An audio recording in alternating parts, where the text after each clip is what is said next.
Shalom Bacha, je m'excuse, je suis un peu en retard à cause de cette technologie qu'on n'arrive pas à la gérer. Bon, Hachem, on peut étudier la Gemara, on arrive à la comprendre, et lorsqu'il y a technologie, on est perdu. Pourquoi? Parce que la technologie, elle change tout le temps. La Torah ne change pas. Toujours la Torah, c'est la même. C'est pour cela, la Torah, on la kiffe tout le temps. Cette semaine, c'est Be'ezat Hashem, c'est Matan Torah. Alors, il y a une chose que je voudrais bien expliquer. Si vous voyez toutes les fêtes que Hashem il nous a données, Hashem, il a donné les dates. Par exemple, Pesach, c'est le 15 Nissan. Rosh Hashanah, c'est le premier Tishri. Kippour, c'est le 10 Tishri. Sukkot, c'est le 15 Tishri. Shavuot, vous savez que la Torah dit il faut aller en Israël à Yerushalayim 3 fois dans l'année. 3 fois dans l'année, il faut y aller. Pesach, Shavuot et Sukkot. Très bien. Alors, Matan Torah, Shavuot, c'est Matan Torah.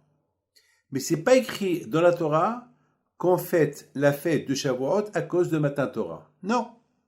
Bémet, celui qui ne comprend pas la Torah, il va devenir fou.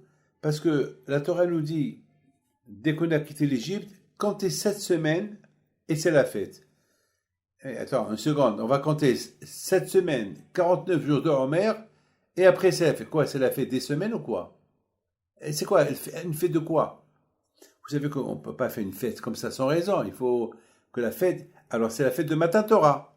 Et alors, pourquoi la Torah ne dit pas c'est la fête de Matan Torah? Non, la Torah ne le dit pas. C'est extraordinaire. Quelle est la raison? Pourquoi la Torah ne dit pas c'est Matan Torah? Alors ça veut dire que dans la Torah, on nous parle 2 fois de Matan Torah. Dans la paracha d'Yitro, on nous parle de Matan Torah. Dans la paracha de Va'et Hanan, on nous parle de Matan Torah. Mais c'est pas écrit quelle date. Quelle date Hachem il a donné la Torah? C'est pas écrit. Et c'est pas écrit aussi que le jour de la fête de Shavuot, c'est la fête de Matan Torah.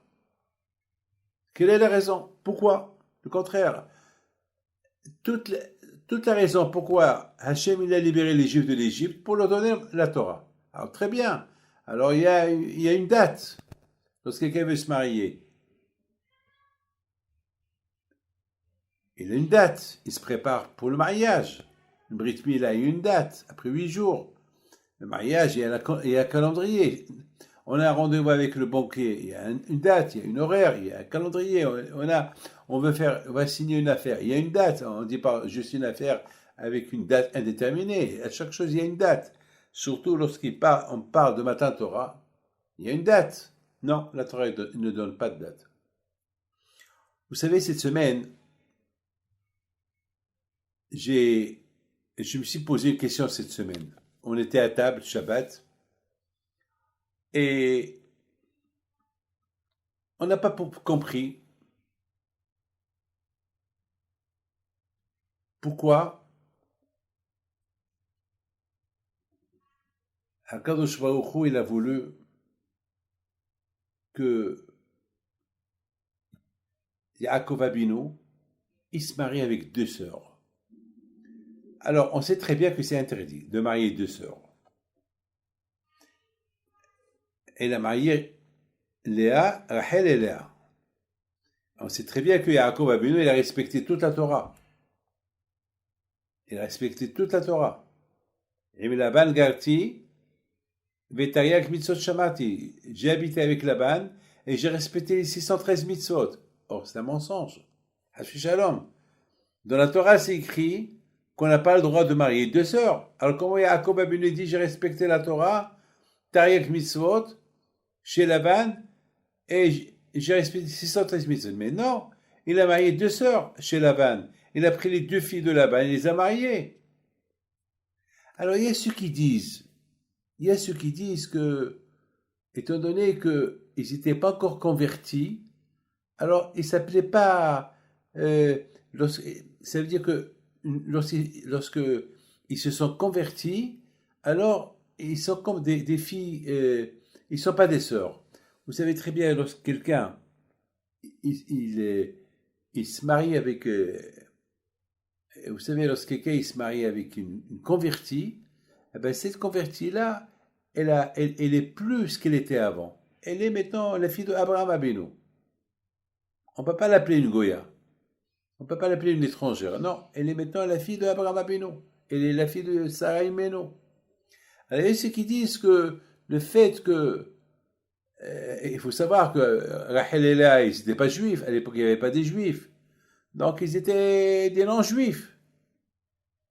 Et qui se croyez? Vous croyez que Rachel et Léa, ils étaient des juifs? Non. À l'époque, ça n'existait pas des juifs. Le judaïsme a commencé à partir de, comment ça s'appelle, de Abraham, Isaac et Yaakov. Mais les femmes qu'ils ont pris, non. Yaakov, Yitzhak Abinu, il a marié Rivka. Et qui était Rivka? C'était la fille de Bethuel. Bethuel était idolâtre. Son frère, c'était Laban. C'était un grand rachat. Mais Rivka était une tzadékette. Elle s'est convertie. Comme Batia, la mère adoptive de Moshe Rabbeinu, elle était la fille de Paro, était une Goya, et s'est convertie. À l'époque, les conversions de l'époque, c'était pas comme aujourd'hui. Aujourd'hui, il faut 2 ans d'études pour devenir juif. À l'époque, celui qui voulait devenir juif, il devenait juif devant 2 témoins, il se trompe au mikvé, il fait la brit mila, ça, il est juif. Tout de suite, tchic-tchac, c'est pas comme aujourd'hui. À l'époque, regardez, comment ça s'appelle, il y a ceux qui disent que les Shvatim, ils ont marié des filles de Canaan. Il y a ceux qui disent que les Shvatim, ils ont marié leurs sœurs. Chaque Shevet, elle est née avec lui une sœur. Attends, mais quand même, c'est péché de marier avec une sœur. Bon, c'était avant que la Torah a été donnée. Mais maintenant, la question, elle est grave. Donc, comment Yaakov Abinu peut dire j'ai respecté les 613 mitzvot chez Laban alors qu'il a marié 2 sœurs? Vous savez que lorsque Mashiach il va venir, Akadosh Baruch Hu, il va dire Abraham Avinu fait le kiddush. Abraham Avinu il va dire non, je peux pas faire le kiddush parce que j'ai pas eu des enfants de tzadikim. J'ai eu un tzadik et un qui n'était pas tzadik. Alors il va demander à Yitzhak fais le kiddush de Mashiach. Il a dit non, je peux pas parce que j'ai eu 2 enfants, un tzadik, un qui n'est pas tzadik. Il va dire Yaakov, alors fais le kiddush. Il dit non, je peux pas le kiddush parce que j'ai marié 2 sœurs, alors que la Torah va les interdire. Alors je peux pas. Ça veut dire que Hachem lui a donné raison. Il va dire Hachem à Moshe et Aaron, faites le kiddush. Ils vont dire non, pourquoi? Parce qu'on n'a pas respecté toute la Torah, parce que il y a des mitzvot qu'on peut faire qu'en Israël, et le fait qu'on n'est pas rentré en Israël, on n'a pas accompli ces mitzvot qui sont liés avec Israël, on ne peut pas faire le kiddush, c'est David Amelach qui a fait le kiddush. Donc on voit que Yaakov Abinu, il avait un problème, il a marié 2 sœurs. Alors comment il a marié 2 sœurs? Et en plus, il dit j'ai respecté 613 mitzvot. Et aussi, si on voit la façon comment Yehuda il s'est marié avec Tamar, alors que Tamar c'était sa belle-fille. Tamar c'était la femme de ses 2 enfants qui sont morts. Alors elle s'est déguisée. Yehuda, à la vache, était un grand tzaddik, jamais il a vu sa belle-fille Tamar. Donc il ne la connaissait pas. Alors lorsqu'il l'a rencontrée, il s'est marié avec elle. Il lui a dit on se marie. Il a fait tout de suite devant un témoin. Il s'est marié comme ça. Avant, ça se passait. Avant, ça se passait comme ça. Avant, ça se passait un homme. Il rencontre une femme dans la rue. Elle lui dit tu veux te marier avec moi? Elle lui dit oui, prends ton témoin, il se marie. Aujourd'hui, non. Mais avant, c'était comme ça. Et après, elle est tombée enceinte. Ils ont dit à Yehuda, tu sais que ta belle-fille, elle est enceinte. Waouh, elle est condamnée à mort. Après, elle lui a dit, écoute, c'est de toi que je suis enceinte. Donc, mais, et d'elle, il est sorti David Ameller. Comment tu comprends ça? Pourquoi quand je vois où il a fait que d'une liaison interdite, il est sorti David Ameller? De liaison interdite entre Yaakov, Rachel et Léa, ils sont sortis les 12 tribus. des tzadikim. C'est incroyable. Et aussi, on voit que Abraham, lorsque il a fait le Brit Mila, sa femme a été kidnappée par le roi de Pélishtim. Et après, le bon Dieu est venu dans le rêve chez Abimelech, lui a dit, si tu ne rends pas la femme d'Abraham, je te tue. Donc, tout de suite, il a rendu, pardon, il a donné des cadeaux. Et la même année, elle est tombée enceinte. Alors, les gens se moquaient. Ils disaient, de Abraham, il n'est pas tombé enceinte, mais il est tombé enceinte de Abimelech. Et pourquoi Hachem, il a fait ça? Pourquoi? Pourquoi Hachem, il a fait ça? Que la pauvre Sarah, elle a ce schéma là. Il a fallu que Hachem, il a fait un miracle, que Sarah, elle a rajeuni, et que le bébé Yitzhak est ressemblé comme deux gouttes d'eau à son père. Donc tout le monde a compris que c'est le fils d'Abraham Avinu. Et en plus, Abimelech a dit, j'ai pas touché à Sarah, et en plus que tout celui qui parlait Dieu m'a sur Sarah, il mourait. Donc les gens, ils ont compris, c'est, elle a rien fait, shalom. Mais pourquoi Hachem il a fait que l'année qui devait tomber enceinte, il a fallu qu'elle soit prise chez Abimelech? Pourquoi? Pour donner aux gens à parler. On voit aussi David Amelech alav shalom. Sa naissance était un peu bizarre. La naissance de David Amelech était très bizarre. Parce que son père Yishai, il avait deux femmes. Et à un moment donné, il avait sa femme principale, il a eu avec elle des enfants, et après, il a marié une autre femme, et après, il a commencé à être tout le temps avec la deuxième femme.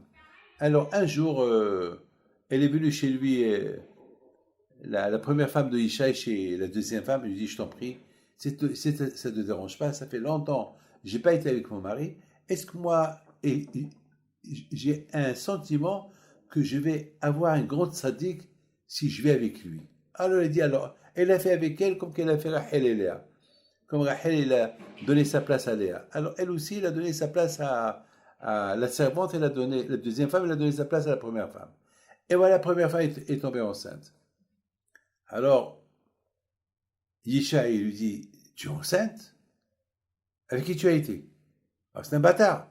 Non, j'étais avec toi. Avec moi, c'est pas possible. Je t'ai pas touché depuis longtemps. Ben, demande à ta première femme, à ta deuxième femme. Alors, Ishaï demande à la deuxième femme elle répond pas. Alors, toute la famille, ils ont voulu la tuer, mais ils n'ont pas le droit de la tuer, mais il n'y a pas de preuve qu'elle a trompé son mari. Donc, on peut pas on peut pas lui faire du mal. Donc, elle a couché un garçon, ils l'ont nommé David, et ce David-là, il a grandi tout seul. Il était jeté de la maison pendant 28 ans. 28 ans était le berger. Et 28 ans était un grand sadique.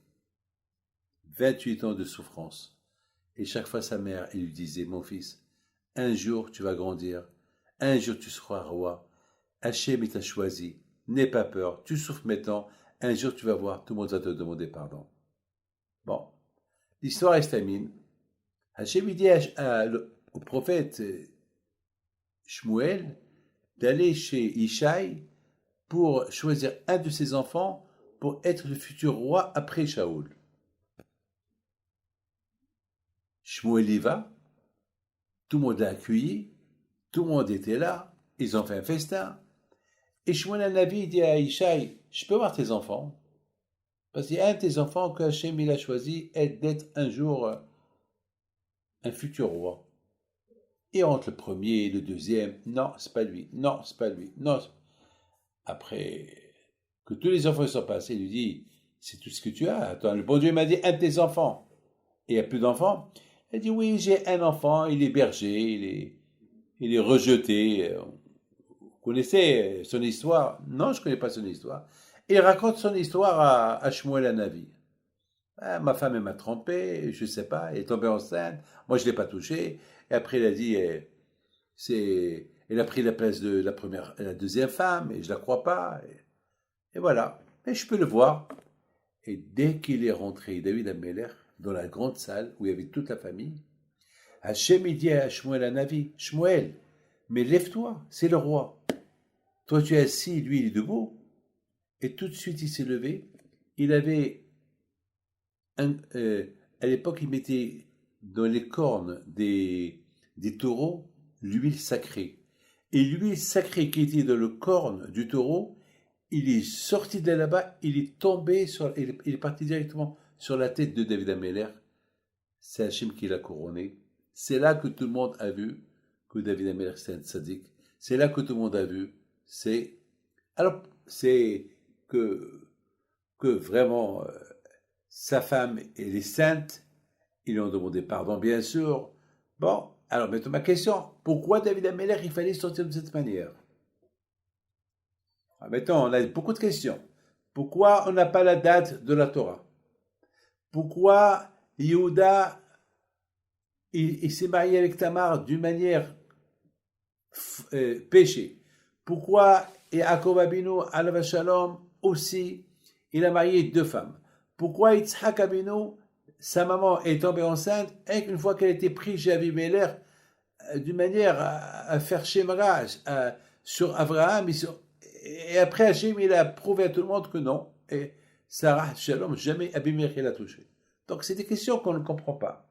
Et de plus, comment est-ce possible que David Ameller, qui n'a jamais fauté de sa vie, pourquoi et Bathsheba elle était sans mazal, et pourquoi le monde entier a cru que David Ameller il a tué le mari de Bathsheba pour lui voler sa femme, des bêtises tout ça. Mais pourtant, pourquoi et de Bathsheba il est sorti après le roi Shlomo. Alors ça veut dire que toutes ces dynasties de David Ameller, de Mashiach, d'Am Israël, de la Torah, elle est venue d'une manière un peu bizarre. Pourquoi tout ça? Pourquoi Hachem il a cherché à travers toutes ces choses-là, faire du mal à certains, des choses qu'on ne comprend pas. Alors j'ai réfléchi, j'ai dit, je me rappelle, il y avait une fois un grand tzaddik, Rabbi Nissim Abisror alav shalom, il a dit une phrase. Il a dit beaucoup des fois que lorsqu'il y a une très bonne neshama, une grande neshama pure qui doit descendre dans ce monde-là, le Satan, il n'est pas trop d'accord que cette neshama, elle vient. Le Satan, il dit, Hachem, le monde, il n'est pas prêt à recevoir une telle neshama. Ça a commencé par Yitzhak Avinu.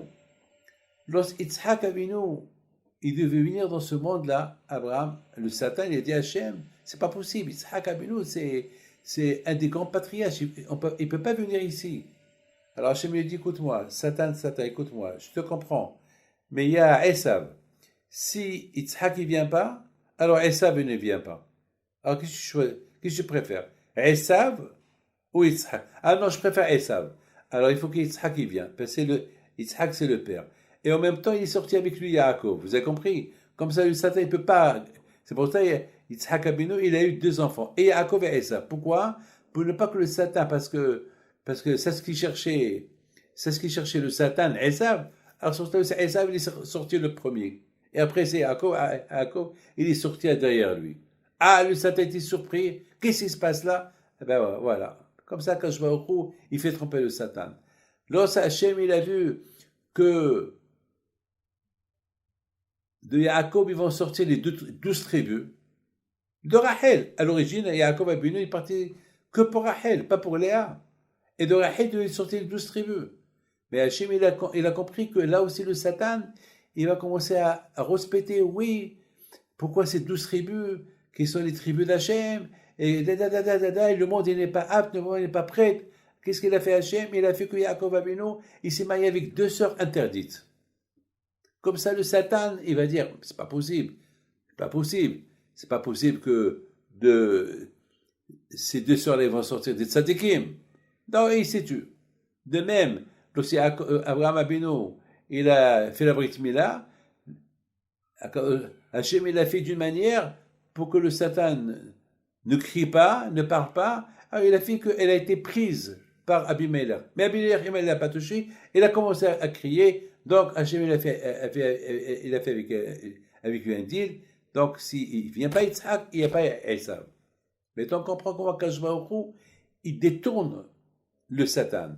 Et de même avec Yehuda.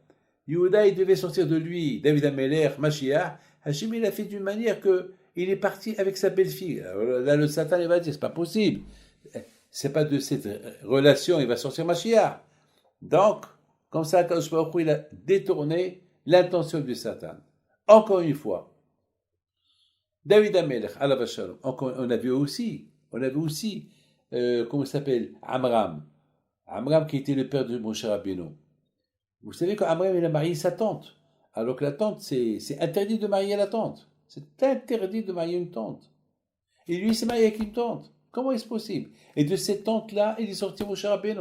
C'est pas possible. Et tout ça pourquoi? Pour que le Satan ne parle pas. Parce que le Satan, il va dire, comment tu vas donner cette neshama de Moshe à Amram? Alors qu'est-ce qu'il a fait? Akadosh Baruch Hu, il a fait quand Amram, il a marié sa tante, pour que le Satan, il dit, de cette relation, il va rien sortir. Et comme ça, et de cette relation, il y a Moshe Rabbeinu qui était le...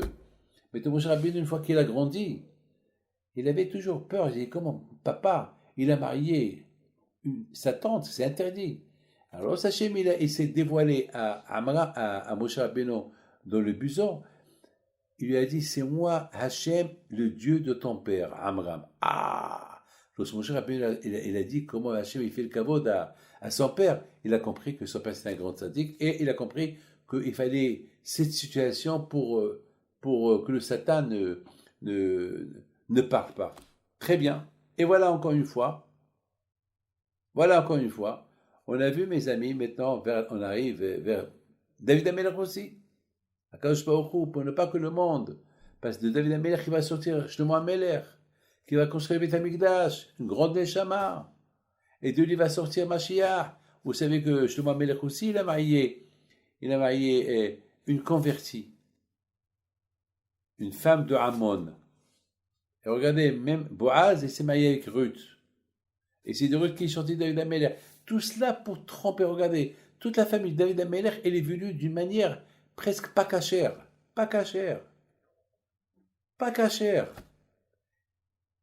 Mais Akadosh Baruch Hu, il a cachérisé tout.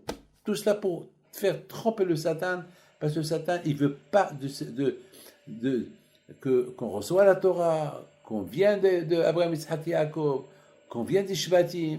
Alors Akadosh Baruch Hu, il le détourne. Akadosh Baruch Hu, il est assez intelligent pour trouver des moyens comment détourner le Satan.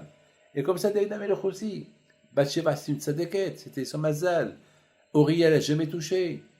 Et lorsque Uriah est parti, il était aussi condamné à mort parce qu'il s'est revolté contre le roi. Je ne veux pas rentrer dans les détails. Alors là aussi, Hachem, il a fait de cette manière que je moi, mais il est arrivé dans ce monde-là d'une manière comme interdite pour que le Satan ne parle pas. Voilà, Rabotai, maintenant, on a compris plus ou moins comment Hachem, il joue. Maintenant, parlons de la Torah.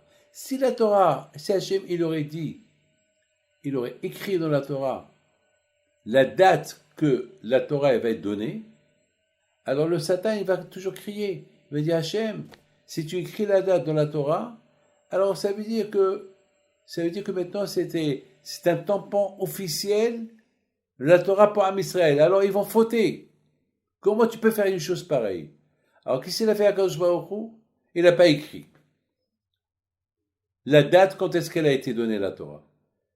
Pour que nous on apprend que la Torah, elle n'a pas de date. Le jour que tu décides étudier la Torah, c'est ça Matan Torah. Matan Torah, c'est tous les jours. Matan Torah, c'est pas à l'époque. Matan Torah, c'est tout le temps. Vous savez, je termine avec une belle chose. La Gemara dit que David Amelech, il dit Hishafti derachai va'ashiva raglai edotecha. C'est extraordinaire, c'est David Amelech qui dit ça. David Amelech, il avait une manière comment détourner le Satan de lui. Qu'est-ce qu'il faisait? Avant que le Satan il vienne l'embêter, David Amelech, il disait, demain, je vais aller jouer un petit football avec mon copain. Demain, je vais aller visiter tel et tel. Demain, je vais aller visiter. Demain matin, je vais lever, je vais faire un peu de jogging. Demain soir, je vais aller. Alors le Satan, il disait, puisque David Amelech, il a un programme chargé pour ses besoins personnels demain, c'est pas la peine que je l'embête. Voilà. Et le lendemain, lorsque David Amelech il se réveillait, tout de suite, il attaquait à la yeshiva. Tout ça pour détourner le Satan de lui. Parce que chaque jour, le Satan, il vient avec de nouvelles forces. Alors, le seul moyen pour détourner le Satan, pour ne pas t'embêter, c'est de le faire tromper. Soit disant, je vais aller faire ça et je fais pas ça. On a vu que Youssef Hatzadik, mais toujours je me suis posé une question sur la Torah. La Torah dit que Youssef Hatzadik, il se coiffait les cheveux. Il était pour se montrer un beau gosse. J'ai rien compris. Comment Youssef Hatzadik, il se coiffe les cheveux. Attends, Youssef Hatzadik, on l'appelle Tzadik Yisod Olam. Il n'a jamais, Shalom, il n'a jamais fait une faute avec sa Brit Mila, Youssef Hatzadik. Il a été tellement beau, il était jeune, et sa patronne était très belle. Elle changeait des vêtements tout le temps pour essayer de le faire fauter avec elle. Il n'a pas voulu. Même s'asseoir à côté d'elle, il n'a pas voulu. Et lorsqu'elle a voulu l'obliger et voulait le toucher, eh ben, il s'est sauvé jusqu'à qu'il lui a laissé ses vêtements dans ses mains. Pour ne pas que, Shalom, il se dispute pour récupérer le vêtement, pour ne pas qu'il ait un contact avec elle. Il a risqué sa vie, là. Alors pourquoi il se coiffait les cheveux? Eh bien justement, il voulait détourner le Satan. Il savait que lui, il avait beaucoup de Sahara. Alors ce qu'il s'y faisait, eh bien, il se coiffait les cheveux pour dire au Satan, pour que le Satan croie, ben, puisque lui maintenant, il fait le beau gosse, c'est pas la peine que je l'embête. Et Youssef Hatzadik alav Shalom était toujours un grand tzaddik. Tout cela pour détourner le Satan. Voilà mon fils, que le bon Dieu vous protège. Maintenant on comprend très bien pourquoi la fête de Matan Torah, elle n'a pas de date. La date de Matan Torah, c'est la date que toi tu choisis. Quand tu veux l'étudier, tu veux l'étudier. Première chose, l'origine, pourquoi Hachem n'a pas voulu écrire dans la Torah? Parce qu'il aurait écrit, ça veut dire c'est comme un chèque signé. C'est-à-dire que voilà, Hachem il a signé avec la date la Torah. Alors là, le Satan, il aurait beaucoup parlé. Le fait que la Torah n'a pas dit quand la Torah va être donnée, alors le Satan il dit, bon, puisque la Torah n'a pas écrit, donc le juif jamais il va, c'est pas écrit comme Pessah, donc puisqu'il n'y a pas de date, donc il n'y aura pas de Torah. Il s'est trompé là. Ça c'est le coup de foudre que le bon Dieu a donné au Satan. Simplement, j'ai oublié de vous dire, quelqu'un qui veut se marier, il a une date. Vous avez entendu quelqu'un qui veut se marier qui n'a pas de date. S'il n'a pas de date, ça veut dire qu'il ne veut pas se marier. Eh bien, quand j'aurais été très intelligent. Le fait qu'il n'a pas écrit la date, quand Matan Torah va être donnée, alors le Satan dit, la Torah qui se donne sans date, ça veut dire, peut-être elle va se donner, peut-être elle ne va pas se donner, et même s'il la donne, elle n'est pas officielle, puisqu'il n'y a pas de date. C'est comme un mariage. Un mariage, si dans l'Aktouba, il n'y a pas de date, l'Aktouba, elle n'est pas cachère. Vous voyez, mes amis, c'est une façon, une manière comment Akadosh Baruch Hu, il fait tromper le Satan. Parce que le Satan, tous les ignan à lui, tout son but est qu'on n'arrive pas à notre but. Le Satan, il ne veut pas qu'on arrive à notre but, qu'on soit. Alors Akadosh Baruch Hu est très intelligent, il sait comment faire. Hachem, c'est lui qui a créé le monde. C'est lui qui sait. Vous savez qu'on dit que lorsque Mashiach va venir, le cochon il va devenir kasher. Même le cochon. Akadosh Baruch Hu va enlever tout ce qui est tarif dans le cochon et il va être permis. Et ça, lorsque Mashiach va venir. Mais pour le moment, non. Donc, il y a beaucoup de choses qui vont changer lorsque Mashiach va venir. Il n'y aura pas de Touma. Donc, s'il n'y a pas de Touma, même les femmes Nida, il ne sera pas. Les femmes, ils vont avoir des enfants sans être Nida. Pourquoi? Parce que Nida, c'est l'impureté. Ou bien peut-être le sang de Nida va devenir pur. On ne sait pas comment ça va être. Alors, quand je vois il sait que dans ce monde-là, il y a des obstacles. Parfois, le monde n'est pas méritant d'avoir des gros néchamotes. Alors, comment Hachem va protéger ces néchamotes? Alors, quand il les amène avec des tuyaux qui ne sont pas cachers. Mais Hachem, il protège ces tuyaux-là. Il protège ces néchamotes. Mais il traverse les tuyaux pas cachers. Il n'y a que Hachem qui sait faire ça. Nous, on ne peut pas se permettre de faire ça que Hachem. Hachem seul. Voilà, que Hachem vous protège, amen. Très bien.